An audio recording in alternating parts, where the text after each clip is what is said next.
हरे कृष्णा, हरी हरी बोल। सभी भक्तों का स्वागत कृष्णा डिवोशन यूट्यूब चैनल पर। पूजा कृष्णा दासी के द्वारा आप सभी श्रवण कर रहे हैं श्री कृष्ण चरित अमृतम। पिछले भाग में हमने श्रवण किया कि कृष्णा मथुरा में पहुंच चुके हैं और उन्होंने वहां पर धोबी का वध किया। अब अगला एपिसोड आज हम श्रवण करेंगे, भाग 190, और आज का शीर्षक है जब मथुरा का राजकीय दर्जी धन्य हुआ। वध कर दिया था धोबी का श्री कृष्ण ने। तब बलभद्र बहुत प्रसन्न हुए और सखाओं को बोले, देखते क्या हो, तुम लोगों को वस्त्र अच्छे अच्छे चाहिए थे ना, तो ले लो, इसकी पोटली खोलो और वस्त्र निकालो। बड़े प्रसन्न चित्त से बलभद्र कह रहे थे। मनसुख आनंदित होते हुए पोटली को खोलने लगा। ये धोबी कोई साधारण धोबी तो था नहीं, राजकीय धोबी था। प्रजा के वस्त्र नहीं, राजा के वस्त्रों को धोना रंगना, यही काम था इसका। मनसुख ने पोटली से निकालकर दिखाया। अंग रखा बहुत सुंदर था, उसमें पच्चीकारी थी, कला थी, मणि जड़े थे कीमती कीमती। और वो कहता है ये तो अपना कन्हैया पहनेगा। पीला अंग रखा था। कन्हैया ने हंसते हुए उसे धारण किया, पर जैसे ही अंगरखा पहना वो तो नीचे धरती तक आ गया और बाजू वो भी धरती को छू रहे। मनसुख ने नीला अंगरखा दाऊ जी के लिए निकाला। गोरे हैं बलराम तो उन्हें नीला रंग सुंदर लगता है। हर रंग के अंगरखा थे उसमें।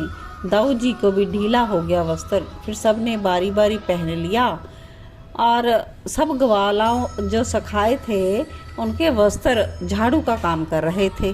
और इस दिव्य दृश्य को देखकर मथुरावासी गदगद और भाव विभोर थे। पर सखाओं को श्री कृष्ण को भी और चिंता लग गई कि वस्त्र तो ढीले हैं, इधर उधर देख रहे हैं, कोई उपाय नहीं सूझ रहा। तो मनसुख ने कह दिया, ना, ये नहीं पहनकर जाएंगे हम मामा के यहाँ।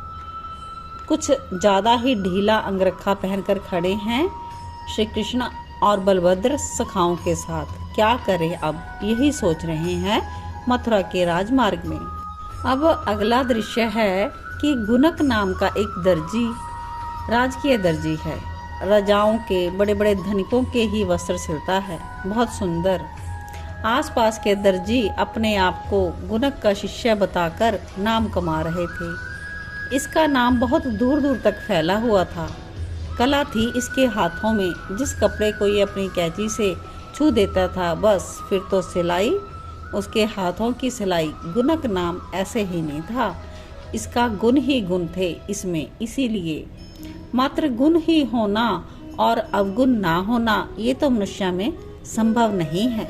इसलिए विधाता ने इसे एक अवगुण देकर भी भेजा था। ये मूढ़ी था, नाप लेने के लिए मात्र कंस के यहाँ जाता था। नहीं नहीं, ये स्वयं भी नहीं जाता, इसके काम करने वाले सेवक जाते थे कंस के पास नाम पर लेने के लिए।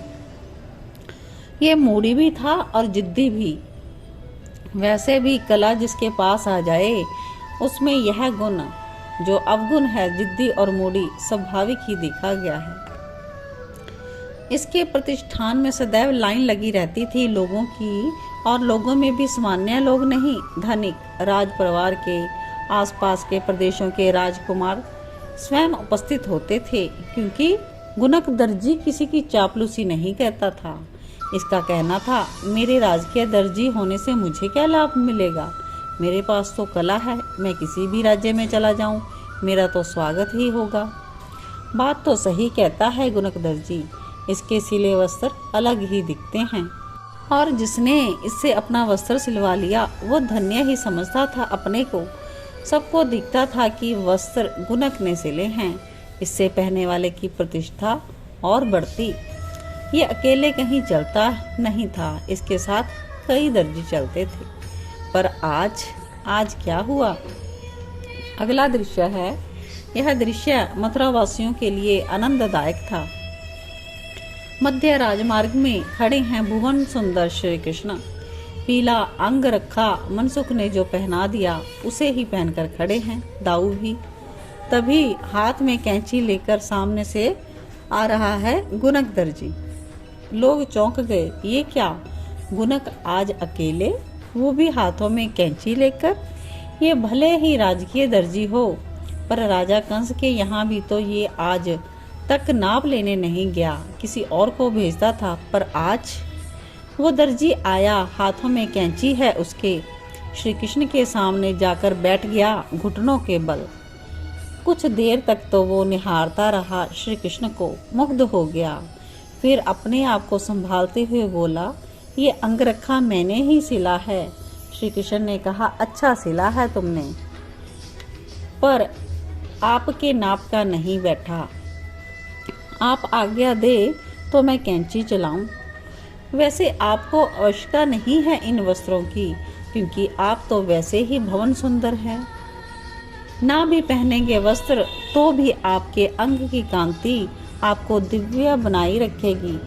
पर हे सुंदरतम, मेरी कला धन्य हो जाएगी। मथुरावासी एक दूसरे को देखने लगे। ये क्या हो गया इस दर्जी को, अहंकार की पराकाष्ठा ये गुनक दर्जी, पर इनको देखकर ये अश्रु बहाने लगा। बार बार श्री कृष्ण के मुख चंद्र को देखकर आनंदित हो रहा था। तो कृष्ण की मधुर वाणी दर्जी के कानों में गूंजी, हाँ हाँ अवश्य, हमारे नाप का कर दो इन वस्त्रों को। तुरंत कैंची ली और चला दी, जेब से सुई धागा निकाला और सिल दिया। दाऊ का भी, सभी सखाओं का भी। अद्भुत कला थी इसमें, कुछ ही समय लगा होगा। अब दिव्य छटा लग रही है श्री कृष्ण की। पीला अंगरखा, पीली धोती, अंगरखा में जो स्वर्ण के तारों की पच्चीकारी थी वो दिव्य लग रही थी। दर्जी देह भान भूलकर श्याम सुंदर को देखता रहा, मुग्ध हो गया था। श्री कृष्ण ने उसके सिर में अपने कोमल कर रखे, दर्जी को प्रेम का वर दिया और आगे बढ़ गए। वो दर्जी तो परमानंद प्राप्त कर चुका था और कहता है, आज के बाद अब मैं किसी के वस्त्र नहीं सियूंगा। ऐसे दिव्य सुंदरतम बालक के वस्त्र सिलने के बाद मैं राजा कंस या उनके लोगों के किसी के नहीं वस्त्र सिलूंगा। दर्जी कृतार्थ हो गया आज। और मथुरा की प्रजा सोचने लगी, ओहो, वृंदावन के इन बालकों को जादू भी आता है। वो तो सभी आश्चर्यचकित हैं। और विदुर जी यह प्रसंग सुनकर गदगद हो गए। तो आज के लिए इतना ही। हमने गुनक दर्जी की कथा श्रवण की और गुनक दर्जी द्वारा हमने श्री कृष्ण के अद्भुत रूप माधुरी का भी वर्णन श्रवण किया। गुनक दर्जी ने एकदम प्रत्यक्ष श्री कृष्ण के दर्शन किए उनके सामने से होकर। तो वो वर्णन हमने अपने हृदय में धारण करने हैं कि श्री कृष्ण ने पीताम्बरी धारण की है और उन्होंने बहुत ही सुंदर वनमाला पहन रखी है और उनके जो मुख की कांति है बहुत ही सुंदरतम है और वो मयूर पुच्छ धारण किए हुए हैं। अद्भुत रूप का वर्णन, इसी को हमने धारण करना है अपने मन में, अपने हृदय में भगवान की इसी मूर्त को हमने विराजमान करना है और कृष्णा भक्ति में हमें आगे से आगे बढ़ते रहना है। श्री कृष्ण के शरणागत रहना है। श्री हरि, श्री कृष्ण, श्री नारायण बहुत ही दयालु हैं। वो कृपामयी सरकार हम सब भक्तों पर कृपा करें और अपने शरणागत हमें स्वीकार करें। इसके आगे की कथा श्रवण करने के लिए जुड़े रहें कृष्णा डिवोशन यूट्यूब चैनल पर। अगले भाग में हम श्रवण करेंगे सुदामा मालिक की कथा। तो देखते रहें कृष्णा डिवोशन चैनल और चैनल को सब्सक्राइब ज़रूर कर लें और इसे ज़्यादा से ज़्यादा शेयर कीजिएगा। कृष्ण कथा का प्रसार और प्रचार करके आप भी पुण्य के भागी बने। योगेशं सच्चिदानंदं वासुदेवं व्रजप्रियं धर्म संस्थापकं वीरं कृष्णं वन्दे जगद्गुरुं।